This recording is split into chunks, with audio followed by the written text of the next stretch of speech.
secrétaire d'État américain John Kerry a pressé Haïti de tenir comme prévu à la fin du mois d'octobre le second tour des législatives et le premier tour de la présidentielle, condition pour la poursuite de l'importante aide de Washington au pays. Le patron de la diplomatie américaine a reçu au département d'État le premier ministre Evans Paul, auquel il a rappelé devant la presse que les États-Unis avaient apporté plus de 4,2 milliards de dollars à Haïti pour la reconstruction après le séisme du 12 janvier 2010.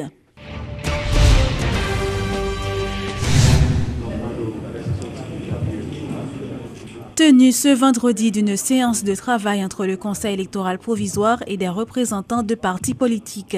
Alors que le CEP voulait notamment trouver un consensus avec les représentants des partis présents sur la modification du calendrier électoral, la rencontre a pris fin sans y parvenir. Toutefois, les membres du Conseil ont pris en compte des griefs exprimés par les acteurs politiques. Les discussions se sont portées entre autres sur la conduite de la campagne électorale et les dispositions du décret électoral, l'avancement du contentieux électoral et la publication des résultats définitifs, les mesures prises par le CEP en vue d'améliorer le scrutin du 25 octobre prochain.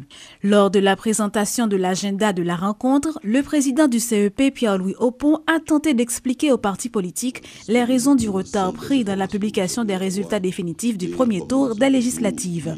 Selon M. Oppon, le nombre de candidats est trop élevé et le volume de cas de contestation à traiter est important. Pendant la rencontre, des candidats mécontents des résultats du 9 août ont scandé dans la salle « À bas au pont » et appelé à l'annulation du scrutin. Depuis un certain temps, il y a une montée de pression parmi les partis politiques et les candidats avec raison pour savoir quand est-ce que les résultats seront disponibles. Mais encore une fois, c'est un effet pervers et un effet qui est lié à volume de candidatures que nous avons gagné et à le mettre pour parler avec nous pour nous avoir une idée de combien de cas de contestation que nous avons pour gérer. Et comme nous connaissons, il n'y a jamais eu de tribunal électoral avant ces élections. Le CEP avant, il y a deux avocats nommés par le CEP et 3 conseillers qui te prennent dossier, analysé, évalué par rapport à la compréhension et tranché. Cette fois-ci, comme nous faisons expérience, ce sont de véritables tribunaux électoraux qui siègent avec des procédures, des plaidoiries et des décisions qui répondent aux exigences de la loi et aux exigences liées aux rédactions de décisions de justice. Donc ça prend un ensemble de procédures, ça prend un ensemble de règles, ça prend un ensemble de rigueur aussi dans la gestion de ce processus qui est une gestion de processus de tribunaux, effectivement.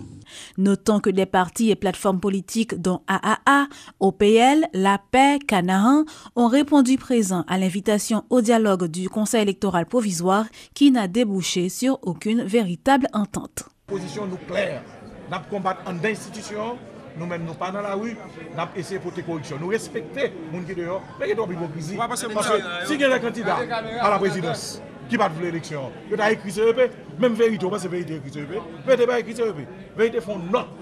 Alors que là que on nous quitte et processus là, bon j'en vous fais. Probablement t'es là, c'est probablement t'es là. Qui ça? Probablement vérité t'es là. Vérité vont non. Grand pile candidat qui dans la rue a cap dit annuler mais on va écrire CEP après quitter. Donc il y a une tournée ou bien vous avez une position d'annulation, vous écrivez au CEP et vous retirez quoi, ou bien ou dans le processus là, vous va combattre à l'intérieur de l'institution. Nous pas qu'à dire nous satisfaits, nous pas satisfaits parce que on paquet de questions posées par jamais de réponse et nous sommes là comme la presse pas de réponse.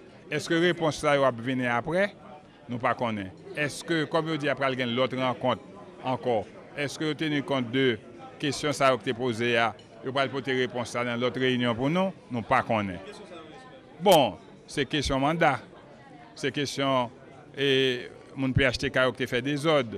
C'est question bourrage d'une, c'est question irrégularité, c'est question observateur faux observateur qui t'a gagné, c'est question passivité, la police qui t'a faite, c'est question côté gâté après faire élection législative là, ni sénatoriale ni député, c'est question est-ce que qu'a fait Kazek là et magistrat ensemble avec présidentielle et législative là, il a fait à sec Kazek après. C'est toute question ça mais pas aucune réponse qui baille et gain des.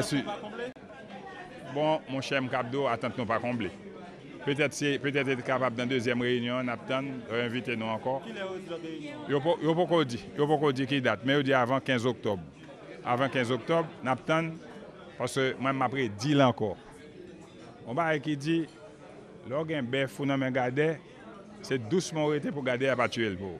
Il y a une pile de propositions qui sont faites par la période de questionnement que nous-mêmes au niveau de CEP, on a pris une chita sur eux et discuter entre nous, ouais, possibilité de réponse et puis pour nous faire une prochaine rencontre avec les partis politiques pour nous finir entendre pour nous connaître le 25 octobre qui élection qu'a fait.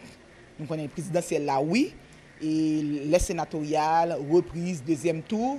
Et est-ce que municipal, c'est mairie seulement apprend ou bien a quitté le local là pour le 27. Donc c'est un point ça nous.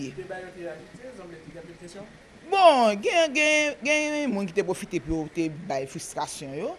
Mais nous-mêmes, au niveau de conseil là, il y a une irrégularité, pas nous qui sommes responsables.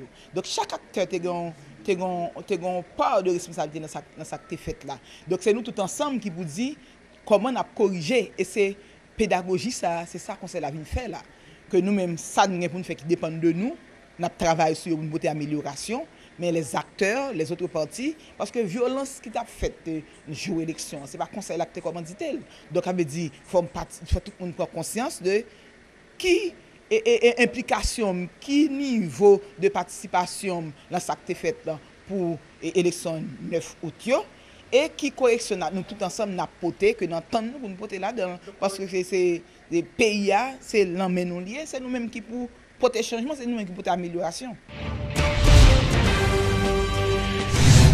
Le Conseil électoral provisoire annonce dans un communiqué que le candidat à la députation pour la commune de Delma, Ernst Jeudi, a été retiré de la liste des candidats agréés à participer aux élections législatives pour avoir communiqué au Conseil de fausses informations, acte qui constitue un crime au regard des articles 209 et suivants du décret électoral. Le Conseil, voulant veiller au strict respect des dispositions constitutionnelles et de celles du décret électoral du 2 mars 2015, a été en mesure de s'informer que le nommé Ernst Jeudi a été reconnu coupable puis condamné pour possession et trafic de cocaïne par Miami-Dade County aux États-Unis d'Amérique en 1987. L'organisme électoral a précisé dans ce communiqué que le dossier du candidat Ernst Jeudi sera déféré par devant les instances pénales compétentes à telle fin que de droit. Les institutions ayant délégué des personnalités au Conseil électoral provisoire sont formellement invitées à faire retrait de leurs représentants au sein du CEP. Les différents partis politiques et candidats initiateurs de mouvements de mobilisation pour l'annulation du scrutin du 9 août ont adressé une correspondance à ces institutions. Lors d'une rencontre avec la presse ce mercredi, les membres du Front ou encore des collectifs de candidats ont réitéré leur volonté d'obtenir le départ de ce CEP et l'arrêt du processus électoral. À ce moment précis, le regroupement de partis politiques, des personnalités politiques faisaient entre autres savoir au CEP qu'il n'y avait pas d'élection le 9 août 2015, qu'ils rejetaient purement et simplement les résultats diffusés sur le site du CEP, qu'ils demandaient l'organisation d'élections générales dans les meilleurs délais. Les 9 conseillers intransigeants ne semblent pas comprendre que leur arrogance et leur refus du dialogue leur ont fait perdre la confiance des acteurs clés de la classe politique. Et que contrairement à ce qu'ils pensent, il n'est plus envisageable aujourd'hui de poursuivre le processus électoral avec eux. Aucun démocrate ne peut se faire complice de ce qui s'est passé le 9 août 2015. Même méthode nous avons utilisée pour nous combattre toute dictature qui passe dans le pays, c'est même méthode ça nous allons utiliser pour nous combattre le coup d'état électoral 9 août 2015 là, c'est même méthode ça nous allons utiliser pour nous empêcher ennemi peuple là finir avec nous avec une élection antidémocratique, un coup d'état électoral 25 octobre 2015. 25 octobre 2015, pas de élection. Pas de élection parce que nous pas voulons. Pas d'élection parce que le peuple n'a pas voulu. Pas d'élection parce que force démocratique yo décide bataille jusqu'au bout et vraiment jusqu'à ce que vous versez dernier goutte de sang pour nous empêcher de plonger le pays dans une véritable crise électorale avec l'élection 25 octobre. À bon entendeur, salut, nous pas fait bac. Plusieurs dizaines de manifestants étaient à nouveau dans les rues en vue de réclamer l'annulation des élections et le renvoi du CEP. La manifestation avait débuté au Pont-Rouge avant de prendre fin au Bel-Air. Les manifestants ont une fois de plus déchiré des affiches et photos des candidats qui se trouvaient sur leur passage. Manifestation qui a commencé dans Port-au-Prince là, sont l'autre manifestation là. En effet, c'était une autre manifestation, différente de celle que Port-au-Prince a connue la semaine écoulée. Sans la présence d'Edmond Supplice Bozil, d'André Michel et de Jean-Tolbert Alexis, entre autres, sans parcours défini et de destination claire, la manifestation de ce jeudi était un beau désordre auquel ont pris part plusieurs dizaines de personnes. La forte escorte de police qui accompagnait ce mouvement a paru presque dépassée par moments devant le comportement indiscipliné des manifestants qui changeaient d'idée et de direction presque à chaque seconde. Partie du Pont-Rouge, la manifestation a parcouru plusieurs quartiers populaires comme La Saline ou encore Solino avant de déboucher sur Nazon. Alors que le parcours initial devait être l'autoroute de Delma jusqu'à Pétionville, les manifestants ont préféré traverser l'avenue Martin Luther King en se dirigeant vers la Lue. Accompagné de 2 chars musicaux et de plusieurs bandes à pied, le mouvement n'a pas pu trouver l'énergie nécessaire pour se rendre devant le CEP à Pétionville et être descendu sur la Lue, puis retourner à Bel-Air en passant par Ruelle Chrétien et Fort National. Dans les rues ce jeudi, étaient aperçus des visages déjà vus dans les séries de manifestations de l'opposition qui réclamaient jadis le départ du président Martelly. Les mêmes pratiques, les mêmes chansons, avec pour seule différence, le nom de Pierre-Louis Aupont remplace celui de Michel Martelly. Définitivement, l'opération baptisée Primissier tend à s'installer dans la durée. Aujourd'hui encore une fois, les manifestants ont déchiré les billboards et affiches des candidats à la présidence en campagne. La grande victime de cette opération demeure Steve Kaouli, de Bouclier, qui a perdu une dizaine de grands posteurs, notamment au niveau de Nazon. Si la manifestation a pris fin sans grands incidents ou affrontements entre les protestataires et les forces de l'ordre, la police a quand même effectué quelques arrestations, car comme d'habitude, nombre de personnes parmi les manifestants ne voulaient pas rentrer les mains vides et ont tenté de dépouiller des passants. Alors que le COP reprend confiance et que les candidats à la présidence se lancent dans la campagne électorale, la mobilisation pour l'annulation des élections du 9 août et le renvoi du Conseil a choisi le mauvais moment pour s'affaiblir, estiment certains. La journée de vendredi sera donc très décisive pour l'avenir de ce mouvement.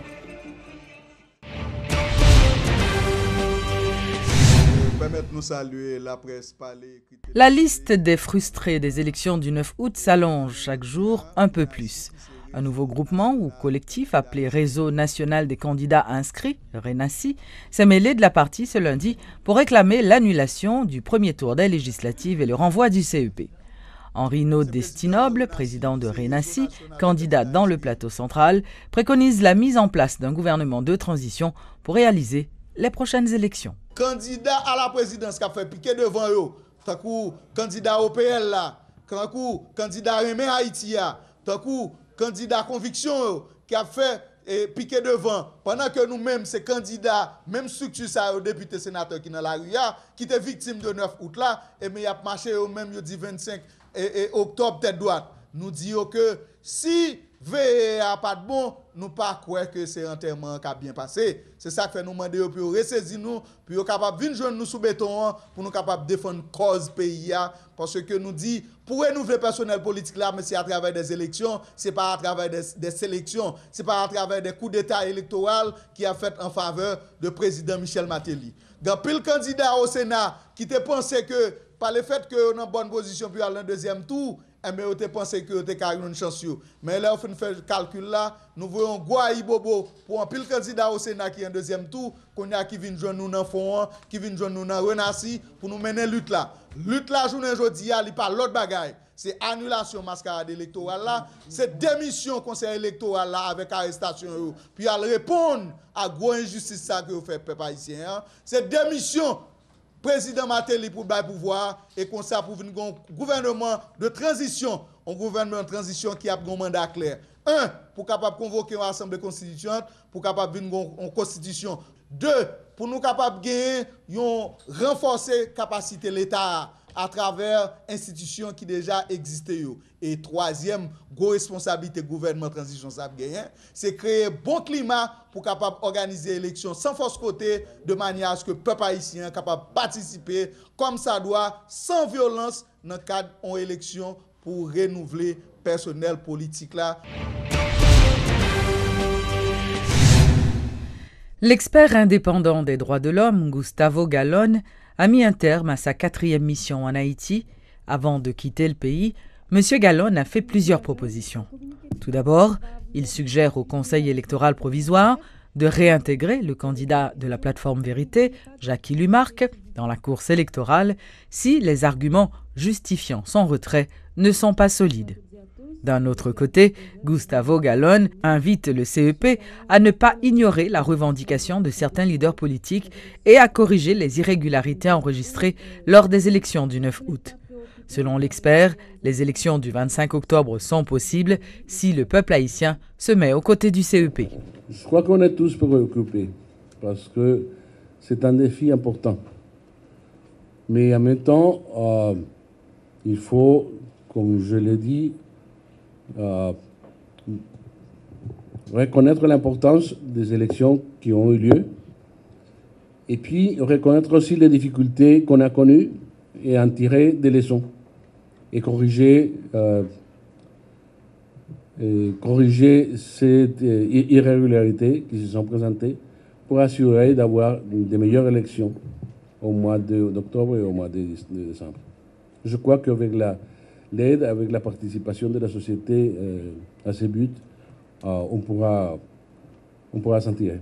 Je remercie les autorités haïtiennes pour m'avoir accueilli pendant cette visite, particulièrement le Premier ministre, les ministres des Affaires étrangères, de la Justice, de l'Éducation, de l'Économie et des Finances, le ministre délégué pour les questions électorales, le directeur général du ministère des Affaires sociales et du Travail et la directrice générale du ministère à la condition féminine et aux droits des femmes, avec qui j'ai pu discuter différents aspects de la situation que traverse Haïti en ce moment.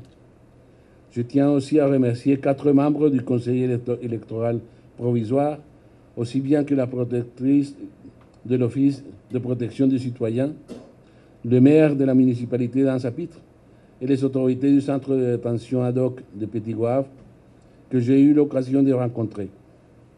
Je remercie également mes interlocuteurs lors des rencontres maintenues avec des académiciens, journalistes et membres de plusieurs organisations non gouvernementales des droits humains.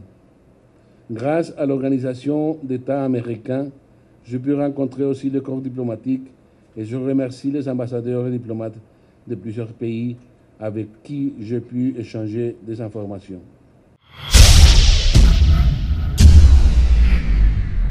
Deux policiers ont été abattus par des bandits ce lundi à Drouillard, dans la commune de Cité-Soleil. Selon le porte-parole adjoint de la PNH, Gary Desrosiers, ces agents ont reçu plusieurs balles dans l'exercice de leurs fonctions. Une enquête est ouverte afin de retrouver les assassins de ces policiers.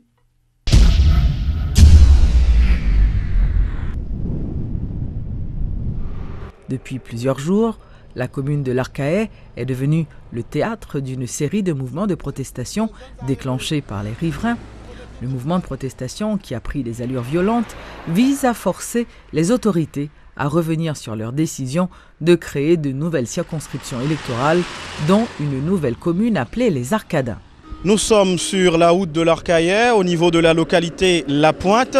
Cette petite localité a connu mardi une forte tension, une journée assez enflammée où les protestataires, les manifestants ont incendié un bus et d'autres véhicules. Ils ont aussi cassé des pare-brises de véhicules. C'est un mouvement de protestation qui a commencé il y a quelques jours où des membres de la population archeloise protestent contre une décision prise par le président Michel Martelly, le chef de l'État qui a pris un décret présidentiel en date du 25 juillet dernier pour élever au rang de commune les Arcadins, amputant ainsi une partie du territoire de l'Arcahaie. Ce qui a suscité la grogne des membres de la population archeloise et depuis quelques jours, ces gens manifestent il crée la tension, de la panique sur la nationale numéro 1.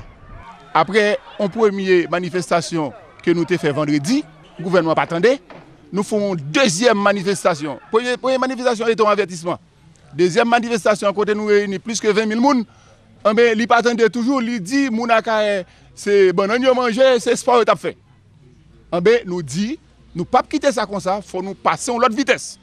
L'autre vitesse ça, nous te dit et que puis bon bagage pour nous faire, c'est commencer à barrer route là, laisser ça y a répondre. Jusqu'à présent, ils ont fait sous les oreilles, ils n'ont pas attendu. Imaginez, à Kaye, c'est banane, c'est plage. Quand il y a une maladie qui a tué banane, quand il y a des ressources et comment on dit ça communales, miser sur plage qui ba un petit bagage. Mais là on prend toute plage net, tout hôtel yo, ou voyez yo sous département la Tiboni. Ça vous voyez mon Akaye fait là.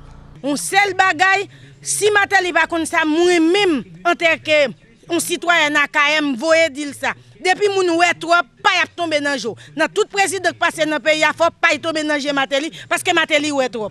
Monsieur Boadio, qui habille en bleu, et qui crase des points, et qui pète 3 cadenas qui dans des points, tire la donne, et puis il prend tout ça, il a besoin de mettre dans la machine, après tirer dans des points.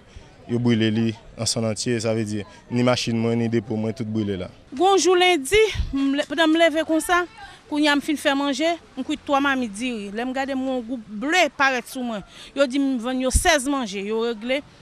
Me réglé me fin mettre 16 manger ba yo, là me garder moi yo virer machine yo aller. Yo pral yo dit me pral déposer cob là dans commissariat moi. Quand y a là me rete 3 jours, me connait a voir cob là dans commissariat, bon me le mal mandé yo pas bam cob là. Kounya après ça tout fait 4 jours, kounya me loge d'être me dit mais c'était manger mieux.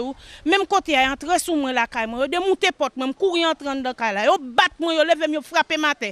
Kounya mené mes pieds m'enflé, m'pas ka supporter pied, m'pas chambre dormi, m'pas gen mari, malheureusement yo moun pauvre moi. Pas de Coran bleu, c'est boy. Coran bleu yo même cap voir le bagay moun ici comme ça. Ce mercredi, la ville de l'Arcahaye a connu une journée plutôt calme. Mais les protestataires ne chôment pas, ils se proposent de récidiver. Donc c'est une situation qu'il faut suivre de près parce que les manifestants n'entendent pas lâcher prise tant que le président Michel Martelly ne retire pas, disent-ils, le décret présidentiel qui a amputé la ville de l'Arcahaye d'une partie de son territoire. C'était Georges Allen pour Télémétropole depuis la ville de l'Arcahaye. Garantir un environnement sécuritaire. Le chef de l'État, Michel Martelly, a commis une grave faute. Ce sont là les propos du candidat à la présidence de l'Organisation du peuple en lutte, Sauveur Pierre-Étienne. Les décrets subdivisant les communes de l'Arcahaye et des Côtes-de-Fer doivent être retirés au plus vite par le président Martelly pour éviter que davantage de sang ne coule dans ces zones. Dans l'accord du 11 janvier dernier, le président s'était engagé à ne prendre aucun autre décret que le décret électoral. Un président de la République ne peut pas se permettre, d'ailleurs, il avait bien dit qu'il allait prendre un seul décret, le décret électoral. Maintenant, le président décide de prendre des décrets, et des décrets portant atteinte non seulement à la dignité humaine, mais à la vie de nos concitoyennes et de nos concitoyens. Donc, cela est tout simplement inacceptable. Le président Martelly doit savoir que dans le cadre d'un régime républicain, eh bien, le président de la République, il n'est pas au-dessus de la loi. Eh bien, c'est la République des pairs, la République des égaux. Eh bien, si des gens meurent, si on continue à incendier des autobus, des véhicules, etc., le président Martelly et ses conseillers vont devoir en assumer l'entière responsabilité.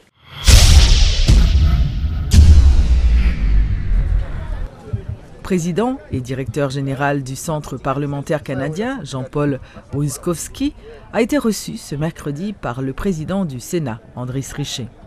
La visite du parlementaire canadien s'inscrit dans le cadre du renforcement de la coopération entre les parlements des deux pays.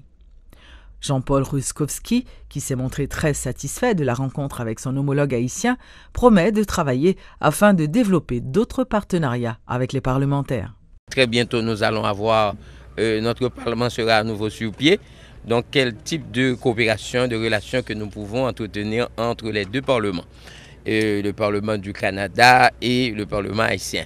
Donc il est venu nous parler, il a rencontré avec les autres sénateurs et il était accompagné de Madame l'ambassadeur du Canada. Nous avons eu des discussions et nous espérons que dans un avenir pas trop lointain, nous allons pouvoir continuer à développer des relations fructueuses, agréables pour les deux parties. Nous avons eu une excellente rencontre ce matin, non seulement avec les sénateurs, mais aussi avec les hauts fonctionnaires du Parlement. C'était vraiment l'occasion pour l'ambassadeur du Canada, Mme Paula Caldwell et moi-même et mes collaborateurs d'apprendre qu'est-ce que vous préoccupe aujourd'hui, qu'est-ce qui préoccupe les parlementaires aujourd'hui. Et suite à ces rencontres, je serai en mesure de peut-être contribuer à l'intérieur de mon équipe du centre parlementaire, de formuler peut-être des idées qui pourraient être porteuses et qu'on pourrait éventuellement transformer en travail conjoint avec le Sénat, avec le Parlement.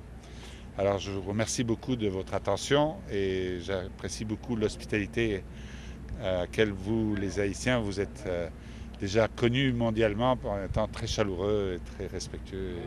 Merci beaucoup. Le ministre de l'Agriculture, Fresner Dorsin, a été mis à pied. Installé en février dernier par le Premier ministre Evans Paul, en remplacement de Jean-François Thomas, Fresner Dorsin a été lui remplacé par Lionel Valbrun. Une nouvelle personnalité a été nommée à la tête du ministère de la Communication. Mario Dupuis remplace à ce poste Rothschild François Junior qui a démissionné mardi dernier. C'est le Premier ministre par intérim Jude RVD qui a procédé à l'installation ce vendredi du nouveau ministre de l'Information et de la Communication. Mario Dupuis promet d'être accessible pour la presse et de dire les choses comme elles sont réellement. Le ministre de la Santé publique et de la Population, le Dr Florence Duperval-Guillaume, a présenté ce jeudi son rapport des comptes nationaux pour l'année 2012-2013. C'est un document dans lequel a été élaboré les rentrées et les dépenses allouées à la santé provenant du Trésor public, des partenaires internationaux et des ménages. Dépenses totales qui se chiffrent à plus de 29 milliards de gourdes. Pour la troisième fois consécutive, le ministère de la Santé publique et de la Population rend des comptes à la nation. Plus de 29 milliards de gourdes au total ont été dépensés pour l'année 2012-2013, des chiffres communiqués dans un rapport publié ce jeudi. Dans ce document, le MSPP a décrit la situation financière du secteur et par la même occasion a fait état des contributions apportées dans le système sanitaire par le Trésor public, les partenaires internationaux et les ménages. Nous publions un rapport dépenses en santé pour permettre nous pour chaque monde qui contribue à la santé, pour nous faire des réflexions pour le financement politique public que nous faisons, qui est avec vision de 25 ans. Beaucoup nous retiré 3 là-dedans, donc il était 22. Pour nous être capables vraiment, collectivement, si nous sommes capables de rétablir la confiance. La ministre de la Santé publique n'y va pas par 4 chemins pour faire comprendre que cette démarche vise à mettre fin à l'opacité qui régnait dans la gestion des fonds destinés au financement de la santé en vue d'améliorer leur impact. Gouvernance, administration du système de santé et financement, soins curatifs en milieu hospitalier, médicaments délivrés sur ordonnance entre autres, autant de domaines pour lesquels des dépenses courantes ont été effectuées, mais celles-ci ne représentent pas beaucoup en termes de pourcentage. L'assistant-chef de service de l'économie au ministère de la Santé, Jean-Yonel Antoine, fait des recommandations. Par rapport à fonds gagnants, est-ce qu'on bien géré pour gagner le maximum de résultats? Est-ce qu'il gère assez? Donc, au cas fond effort sur la gestion. 2, c'est sûr que nous avons plus besoin que ressources. Donc, les mérités, vous n'allez chercher plus de ressources. À noter que les résultats de l'année 2012-2013 montrent une diminution de 10% des dépenses totales de santé par rapport à l'année précédente, en dépit d'une augmentation du taux de croissance du PIB de 4,3%. Le gouvernement jeunesse a remis ce mercredi une proposition du budget national aux représentants du Premier ministre. Dans ce document, cette structure a mis l'accent sur 6 axes principaux: santé, éducation, infrastructure, agriculture, environnement et sécurité-justice. Des priorités qui doivent être prises en compte par les autorités du pays dans la perspective de la tenue du sommet des Nations Unies sur les objectifs de développement durable à New York du 25 au 27 septembre prochain. La société civile fait des propositions au gouvernement haïtien sur le budget national. En effet, dans un document remis aux représentants du Premier ministre, ces organisations ont attiré l'attention des autorités du pays sur la nécessité de prendre en considération leurs priorités. Ainsi, dans la perspective d'adoption des objectifs de développement durable par les pays membres lors du sommet qui se tiendra à New York du 25 au 27 septembre prochain, de nombreuses recommandations ont été formulées dans les domaines de l'éducation, de la santé et de l'agriculture, entre autres. Amos Saint-Cyr est le président du gouvernement jeunesse d'Haïti. Mais en tant que jeune leader d'aujourd'hui qui a perdu le pays dans 15-10 ans, et surtout qu'on est à cause qui va le signer là dans New York, impact que c'est nous pas le subir comme jeunes, parce que dans 15 ans, on a bien 50 ans, c'est nous pas le subir. En clair, le gouvernement jeunesse et la société civile souhaitent vivement avoir le pays qu'ils veulent en 2030. Pour cela, Haïti doit atteindre les ODD fixés. Et dire que 8 objectifs de développement durable ont été déjà ratés, l'on se demande comment le pays arrivera à en atteindre 17 cette fois-ci. Un exercice qui sera loin d'être aisé de l'avis du PDG du groupe Croissance SA, Kessner Farrell. 8 est toujours là, éducation, santé, équité du genre, environnement, maladie qui gagne transmissible, tout est toujours là.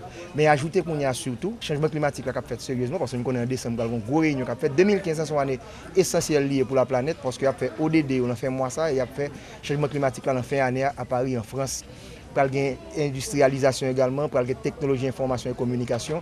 Donc, je vais être la vie encore beaucoup plus difficile parce qu'on va l'obliger de plus d'argent, encore plus de ressources, alors que l'environnement externe par l'avantage pays d'Haïti. Autant de préoccupations exprimées également dans le document. Haïti va devoir se mettre au travail pour atteindre les objectifs de développement durable durant les 15 prochaines années. En pleine période électorale, des candidats ont de nombreux projets pour le pays. La balle sera donc dans le camp des prochains dirigeants. Le groupe Sogebank a réalisé son premier tirage dans le cadre du programme baptisé Toujours bon côté étudiant. 3 étudiants ont été tirés au sort. Ils pourront bénéficier des avantages qu'offre ce programme, selon ce qu'a fait savoir Robert Moscoso, président du conseil d'administration du groupe Sogebank. Ce projet vise 3 objectifs principaux. Premièrement, aider les étudiants à mettre en pratique leur acquis théorique et faire connaissance avec le fonctionnement interne d'une entreprise. Deuxièmement, encourager l'excellence en reconnaissant les meilleurs étudiants. Finalement, faciliter leur bancarisation en leur offrant un produit adapté à leurs besoins. Pour atteindre ces objectifs, le projet est constitué de 4 actions majeures. Premièrement, l'offre des stages d'apprentissage. Entre juin et septembre, nous avons accueilli 50 stagiaires recommandés par leur université d'appartenance. Pendant leurs 4 semaines de stage, nous leur avons offert le support d'un tuteur de stage pour faciliter leur insertion dans l'entreprise. Deuxièmement, nous avons organisé des journées au profit des étudiants. Plusieurs journées de rencontres ont eu lieu sur les divers campus de la zone métropolitaine afin de contribuer à l'éducation des étudiants via des ateliers, des formations et des conférences. Lors de ces journées, nous leur avons facilité l'accès aux services financiers, leur permettant ainsi d'ouvrir des comptes à la Sogebank. En s'engageant aux côtés des étudiants, le groupe Sogebank souhaite les aider à devenir des leaders, les entrepreneurs et les professionnels de demain. En leur facilitant l'accès à la bancarisation et aux services financiers, le groupe Sogebank contribue ainsi à leur inclusion financière, si importante pour sortir Haïti de la pauvreté.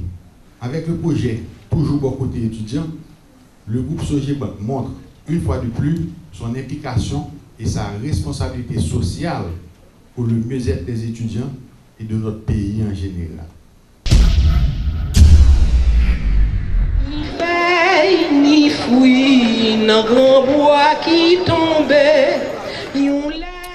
Une cérémonie en hommage à la mémoire de l'Ati national François Max Gessner Beauvoir a eu lieu ce mercredi au kiosque Oxyde-Gentil au Champ de Mars. Le président de la République, le Premier ministre Evans Paul, ainsi que d'autres personnalités importantes du gouvernement étaient présents. Une médaille et une plaque de grand officier de l'ordre d'honneur et de mérite lui ont été remis à titre posthume lors de cette cérémonie symbolique. Plusieurs discours témoignages sur le personnage ont été prononcés. Ils portaient notamment sur son action comme fondateur de la Convention nationale vaudou haïtien, cofondateur de l'organisation Religion pour la paix, ainsi que membre de l'Académie du créole haïtien. Max pouvoir mettre connaissance avec dévouement au service vaudois pour bal forme, mettre le chita son chapante organisation qui est le KNVA, Confédération nationale vaudou haïtien. Max Beauvoir arrivé associé avec Monseigneur, père catholique, pasteur protestant, imam musulman pour former religion pour la paix qui encourageait dialogue politique dans diverses occasions difficiles pays qu'on a traversé depuis l'organisation ça a créé en 2010. À dimension message la vie respectable citoyen ça n'a bail au champ jodia après 79 l'année li passé sous terre. Excellence président Michel Joseph Martelly décidé décorer François Max Gessner Beauvoir dans l'ordre honneur avec mérite au grade grand officier.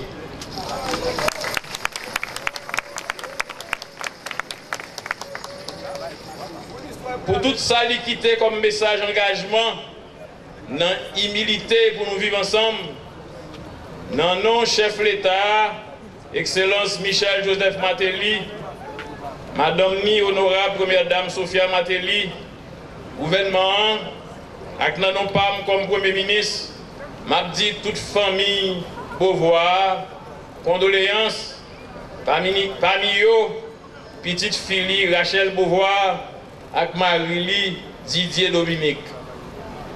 Condoléances pour tout membre KNVA, toute communauté vaudois, tout membre religion pour la paix qui est associé dans la cérémonie. Solidarité qui montre plus chaque jour, n'a reconnaître nous tous, c'est Haïti. Au champ national, pour vous, respectable Max Beauvoir, Aïe Bobo. Allez,